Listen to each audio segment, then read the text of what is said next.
Hey y'all, what's up?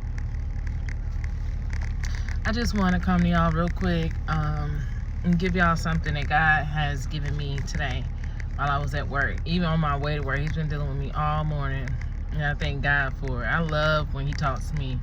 It just makes me feel seen. It's attention. You know, every woman wants attention. So I thank God for him giving me the right attention. Because often, you know what I'm saying, as women or just as people, we can find ourselves being lonely and wanting companionship. And when we're not in the will of God, then that companionship more than likely is going to end up being something that isn't for our good. It's not going to be, it'll just be a distraction, you know, a stumbling block. So I want to give y'all this word that he gave me today. It's out of Corinthians. I opened up my Bible. I would have this little Bible. Let me tell you, I was at work yesterday, and this older lady, she came up to me, a beautiful woman, came up to me and said, she didn't say anything. She was actually getting ready to leave, and she said, "Oh, here you go." And she handed me this. It's the New Testament.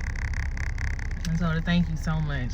God knows what we be needing. So anyway, I opened it up today, and I had every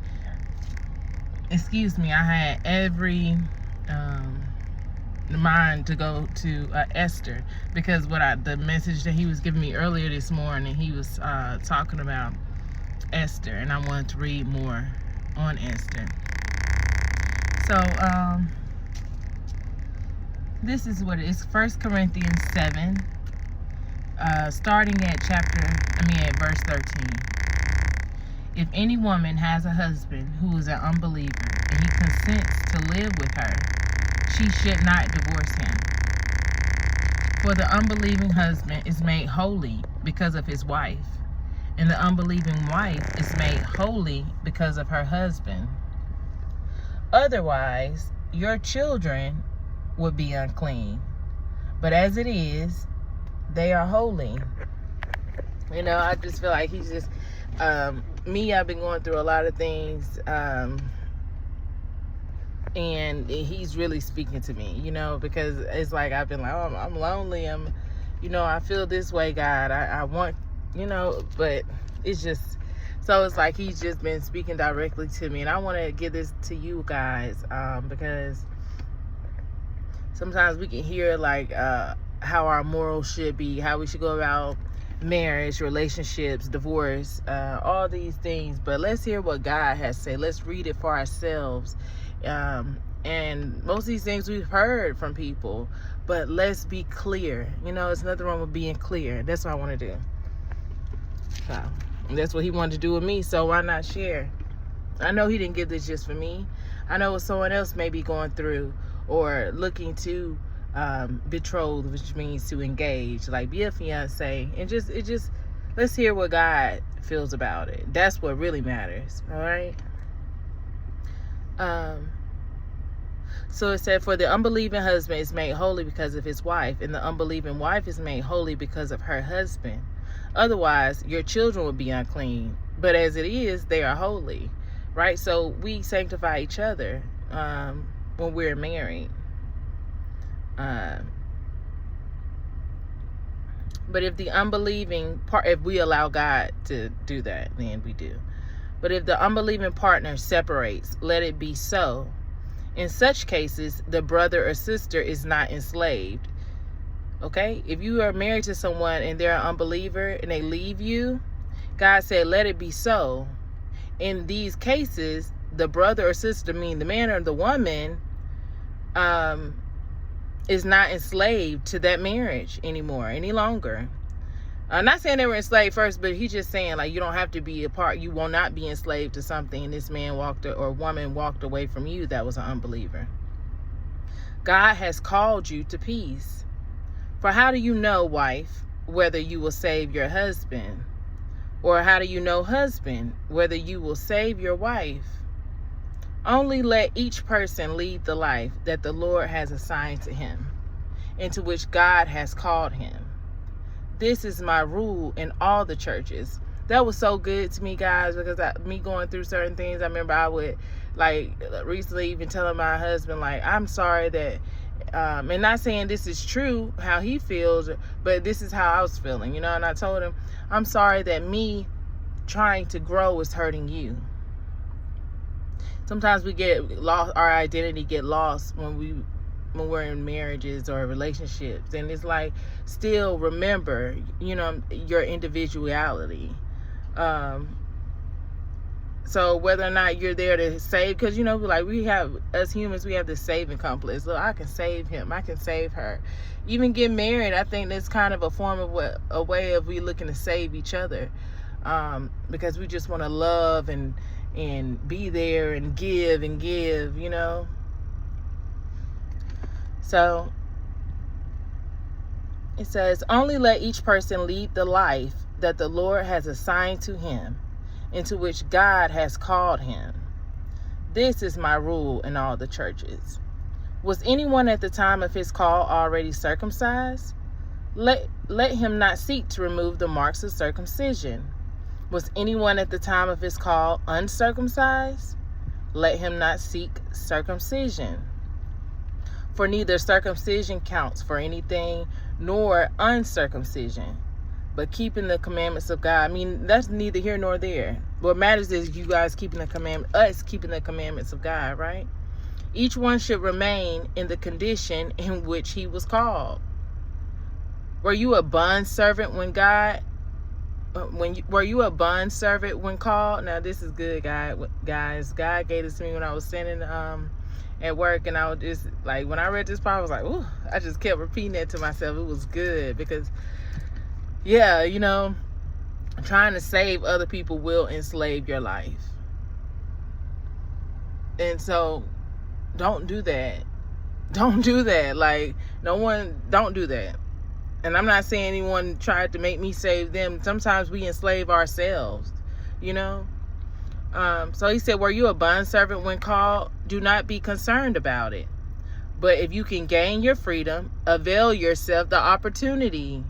Okay? If you're in this marriage and these things are going on, you can gain your freedom, then avail yourself this opportunity. Go.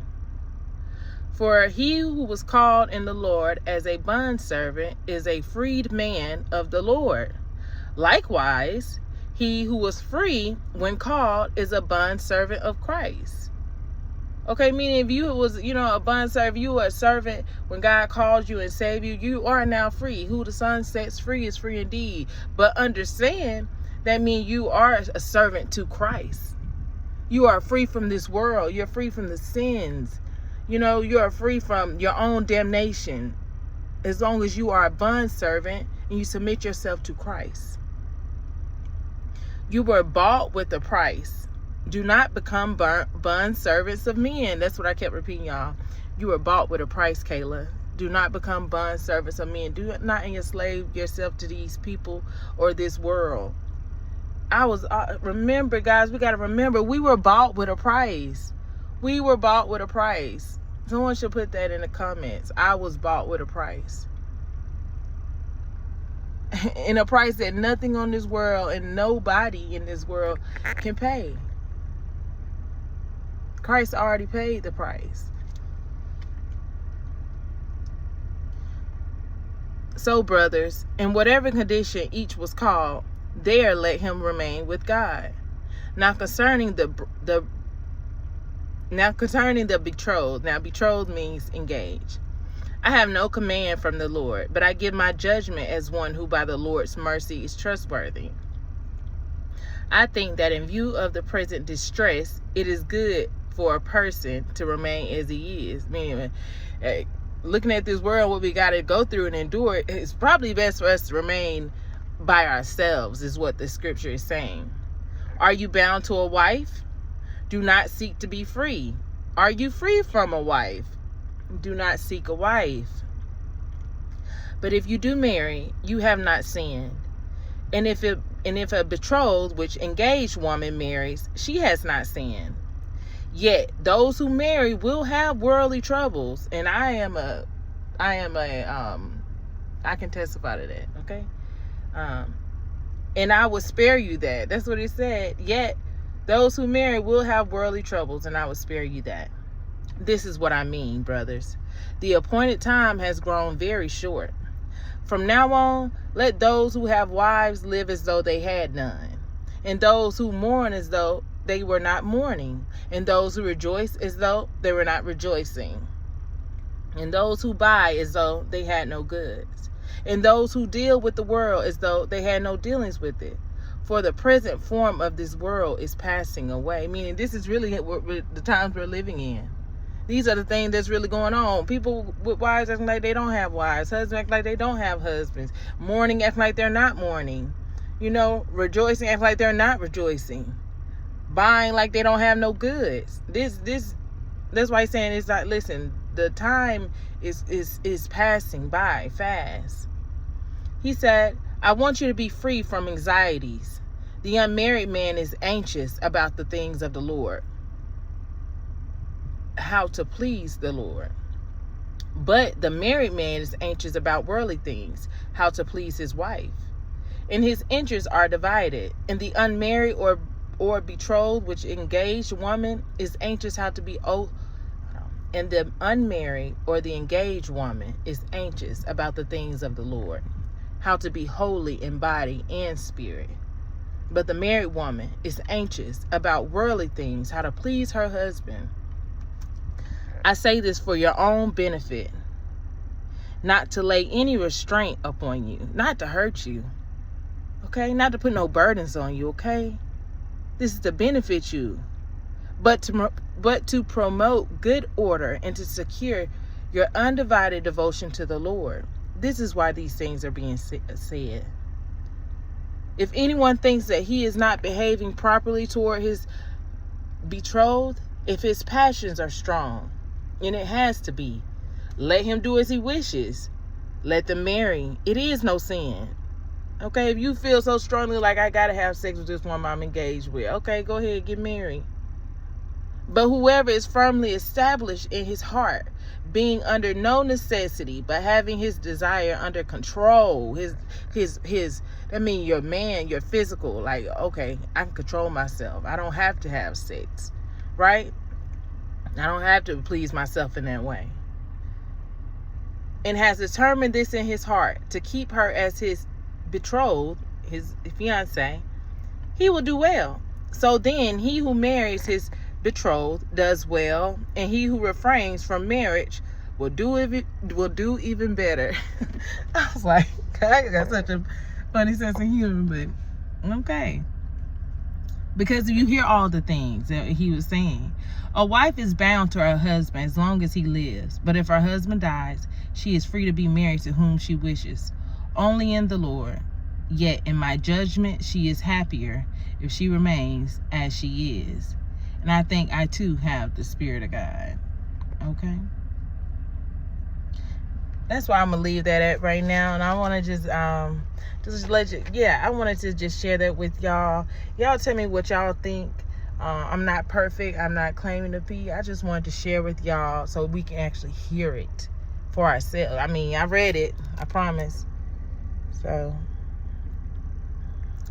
let me know what y'all think. And I do want to come back with some more things. But thank y'all for y'all time.